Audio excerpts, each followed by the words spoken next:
Renovation projects to update Madison high schools have been underway now since 2020 and are now entering their final stages. Today, construction leaders took our McKenna Alexander inside two of those schools for a closer look at what's to come. Dusty air, hard hats, and the sound of equipment is a common occurrence at several schools across MMSD as referendum projects enter the final stages of construction.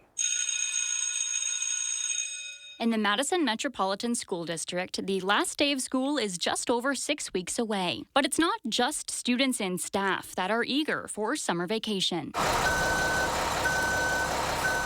Similar to the other high schools, we do have a very busy summer that we're getting ready for. For the past year, construction crews have been busy renovating, updating, and adding onto MMSD's 4 high schools. Expansive projects that are funded by a $317 million referendum passed in 2020.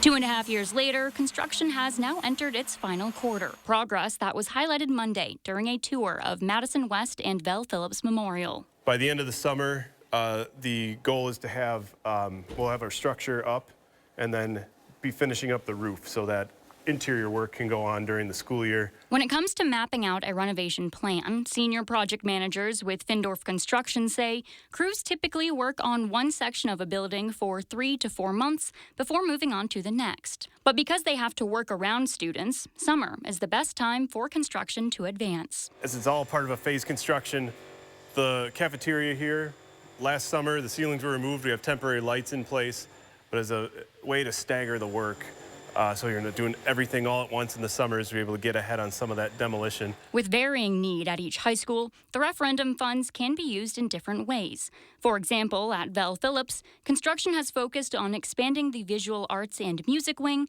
as well as connecting the tech ed wing to the main building. At Madison West, work has gone toward an additional school entry and a 10-lane competition pool that connects to the current gymnasium. Project leaders say construction at the 4 high schools will be 75% done by September 1st. In Madison, for News 3 Now, I'm McKenna Alexander.